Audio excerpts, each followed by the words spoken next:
Hey girls, and welcome to the spare room. Today, as you can tell, it's not a vlog. We are actually going to be getting down and dirty and talking all things completely unfiltered about making friends living abroad. And I guess from the perspective of making friends as an adult in your 20s and 30s anyway, but I'm gonna share with you guys a few stories about what it's been like to make friends since we moved to Barcelona back in January. Oh my god, it literally looks so dark in here, but it's not. It's me. I'm so dark. I'm so brown. I am brown. I feel like I'm really starting to tan now over the last couple of weeks. She's been hit. I'm trying to stop myself from talking about the clothes too much and actually stick to the script of talking about friendships. It's so hard. I keep distracting myself. I thought this would go really well and this would be a 2-in-1 ADHD friendly exercise. But it's actually going the opposite way because I've just deleted a 10-minute clip of me talking about my clothes. But I will say this, I've got Primavera Festival this weekend and we've just managed to get last minute tickets for it, and I've been trying to get tickets for this since, I want to say like February, and I was recently gifted some stuff from Cotton On, which I've been meaning to show you. This is one of the things, and actually I'm wearing this outfit is from Cotton On as well. This is gorgeous, like so nice, but it is a tiny bit tight, and for a festival I feel like it's going to be hot all day, so I need to like wear something a bit looser. I'm going to see how it fits on the day, but I want to ask you guys, if you were wearing this, how would you style it? Like, what would you wear it with to make it more festival-y?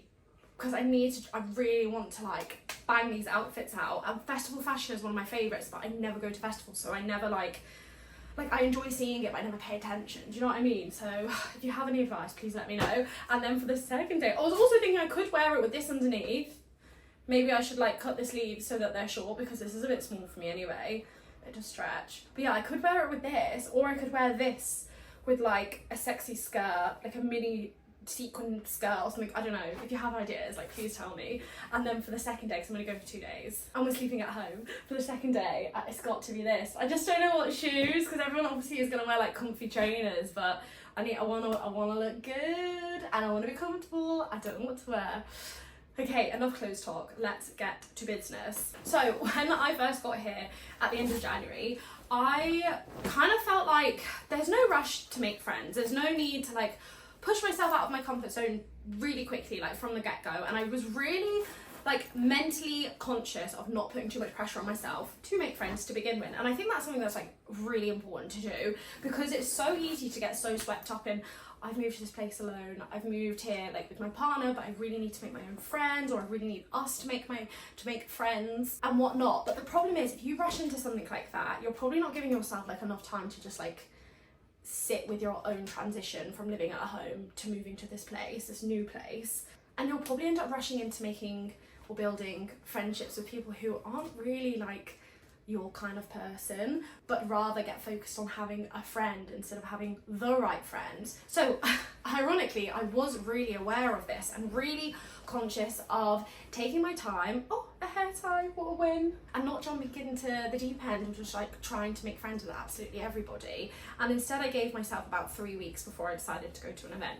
By the time this Galentine's event that I went to with Brenna Verdes, which is my friend Anna's group, by the time that came around, I was so excited for it and like so excited about the idea. And because I had these feelings of excitement, I thought, I'm ready for this next step. I went to the event and I generally had such a good time. Right, I don't know whether to wear this to the festival or wear it with like loads of layered gold jewellery. I still just don't know what shoes. I guess I could wear this with trainers. This is a skort, by the way. Like, it's got shorts underneath, and it would be good for day to evening because I could like pair any jacket with this. So I'll put this down here as well. And what was really nice is that there were a couple of girls that I chatted to for the majority of the event to begin with, and I've really got along with them like super well. And yes, it was very much like small talk and just like getting to know each other. So like, how long have you been here? When did you move here? Like, what do you do for your work? But it generally was such a nice vibe, and I felt like, could I wear this to a festival? I don't know, it's a bit more like a summer dress. It depends how I style it. I'll put it down.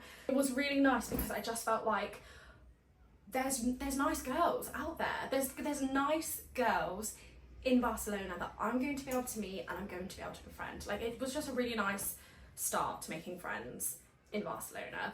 And as it was, they were lovely girls, and I'm still like talking to one of them to this day, which is really lovely. No matter like how friendly and how lovely and how nice someone is, you may find over like a couple of times of meeting them that they're actually not the type of person that you connect with, or there's not really, let's say there's either not a vibe there and you guys just aren't really vibing, you're not really gelling.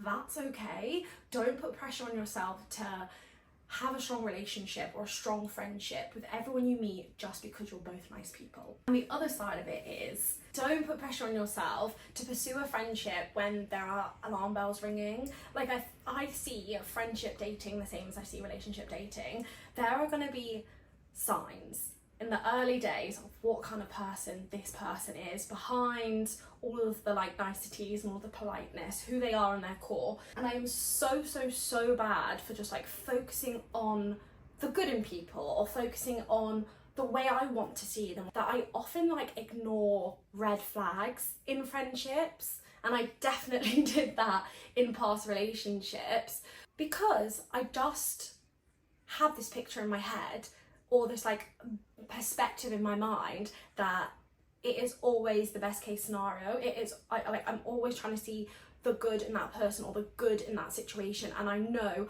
so many of you girls would be the same. And I guess this is just my reminder to you to try to focus on a situation for what it truly is. Actions speak louder than words, and words carry little meaning if the actions are telling you the opposite. And so yeah, that was a bit of like a tough pill to re-swallow after moving here. This is your reminder not to let yourself get like caught up in just looking for the best in people, because sometimes it's not there. And I'm very lucky that the building that we live in actually hosts a lot of events anyway. Oh my god, I'm literally sweating in here. So where this building hosts a lot of events, I've been able to meet like all of our neighbours and meet people from other buildings from around the city, and it's just been like an opportunity to like meet people. And I've gone to Anna's events, like I've told you before. I've gone to a couple of them, and I've gone to like a random brunch with girls that met at an event, and then they brought other girls that weren't at the event, and so it almost like made its own event. And we all went for lunch together, we went to the beach together, and all these like different things. And through that I've met a couple of other girls that I've become friends with. And one thing I've noticed is how important it is to try to meet up as quickly after the event as you can. And I don't mean like, oh, you need to see those girls for coffee the next day, but within like a few weeks of your initial meeting, like trying to meet up and like making the first move, which I know is scary, guys, but you literally have not, like, you're watching this video because you have nothing to lose. Like, I'm fairly confident in saying you're probably in a position where you're ready to make new friends, and you're probably sick and tired of stopping yourself from doing so. I know I am. So I would say it's really important to reach out, and don't be afraid to be the person to reach out and try to meet up with these people that you meet like kind of as soon as you can, really. Because if you don't, too much time can pass to the point where none of you are really like you need none of you have that spark or like that motivation to meet up again. And again, you know how I was talking about dating earlier, it's like going for your first date and waiting like 2 or 3 months to go for the second. Like, you need that momentum in friendships as well. And so if I feel like I have like gelled with someone at an event, pretty much the next day I won't be afraid nowadays to just like drop them a text and be like, hey, it was so nice. And actually, let me give you an example of what to say, because I feel like something like that could really help. Hey, it was so nice to meet you at the event last night. I really enjoyed like getting to know you. It was so nice if and oh god, what do you actually say? Okay, hey, it would be so, oh god, how do I say this? Hey, it was so nice to meet you yesterday or last night, whatever, and get to know you a little bit. Hey, it was so nice to meet you yesterday and get to know you a little bit. I'd love to go for coffee sometime if you're down.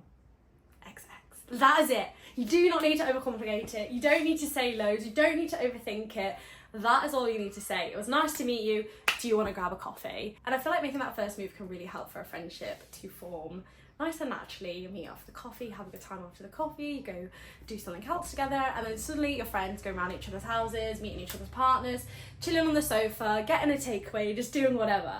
And I've done this, and I would like to say off the back of that, I've probably met like 4 or 5 different people from different groups that I'm now friends with. And even the girls I'm going to Primavera with this weekend, well, I'm going with Henry, But whilst we were booking our tickets, we met a couple of girls who were at the same event as us. It was our friend's birthday, communal friend, and I just walked over to them because I had heard them speaking about Primavera. We'd already like shared a cheers over some sangria together, and I just walked over to them and I was like, girls, I think I'm gonna go to Primavera, like you guys are going, right?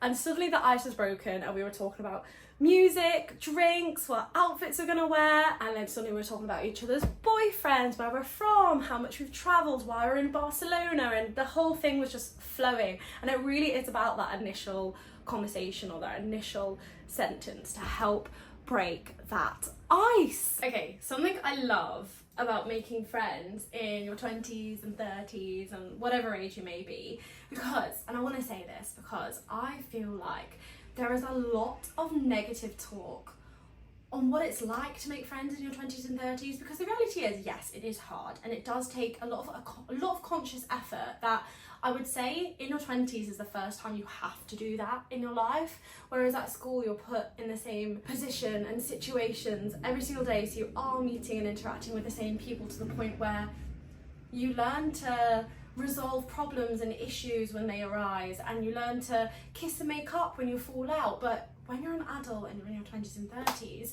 no one is or nothing is bringing you together the same way school did that forces you to do that. And I think that's part of why it gets harder in your 20s and 30s, because people do drift, people change and people grow. But that's where I want to step in and I want to interrupt you, because I have met some of the best people in my 20s, and I know myself so much better than I ever have in the rest of my life. I and you have so much more of a deeper understanding of who you are at the core, of what your boundaries are, what you're willing to put up with and what you're willing to forgive in friendships, and equally what you're not willing to put up with and get over in a friendship. And so when you have got friendships, and true and authentic and genuine friendships in your 20s and 30s, they tend to be friendships that last a lifetime, because you know who you are. You're so much more developed and so are they. I feel like we can understand our friends as individuals and as people and as girls and boys who are just living and doing life first at the same time, the same way you and I are. And I don't know about you, but I feel so much more conscious and aware of my friends' love languages. This is my underwear and swimming costume and all that stuff in this little box. I need to get rid of so much of it because I actually don't wear it. Oh, I am definitely gonna wear this at the weekend if I can. This is so cute, this little like daisy chain belt. I got it from Bershka. I don't know if you guys can see that because of the what a classic YouTuber mover of me right now. But yeah, that will be so nice on my waist with like, oh my god, that white thingy, or maybe the green one. It is often the pressure that we put ourselves under to make friends and to have these like really romantic lives that we end up burning out so fast from the process of trying to find genuine and authentic friendships, because we're just putting the pressure on ourselves, and it's so self-inflicted. And I can understand why, and I hope that you can understand why you do it to yourself too. On that note, the best friendships that you're going to make are the ones where you don't put pressure on yourself to make them become your best friend, or you don't put pressure on yourself to be the perfect friend for them. Because in reality, even with the home friends that you've known since you were 2 years old, and you should know this for yourself by now, there's no such thing as the perfect friend. Friends are people, and people fuck up. People are human. They make mistakes. They say things out of turn, and they misbehave. Of course, you have to set your own boundaries and understand what you're willing to tolerate and what you're not willing to tolerate. But friendships, like relationships, involve a lot of forgiveness. And so whilst it is exciting making new friends, just allow things to be. Let them be what they are. Allow the ebbs and flows to ebb and flow in relationships and friendships. Like I said at the beginning, the best friendships are often the ones that develop with no pressures and no expectations. Okay, I have gotten about 70% of my way through this room, but we have come to the end of this video today. Happy Wednesday again. I hope you guys are enjoying this while you're watching it. And if you're not watching it on a Wednesday, happy Thursday, Friday, Saturday, Sunday, Monday, Tuesday, whatever day of the week it is. I feel like it's not the most satisfying ending to the video because I've not picked my festival outfit and I've not put half of the stuff away, but we have done a really good job today, so thank you so much for being here. I hope you enjoyed the video, and if you have any questions, comment down below, or if you just want someone to talk to about friendships, like just drop me a DM on Instagram. Like, I'm always here. Ciao, you guys.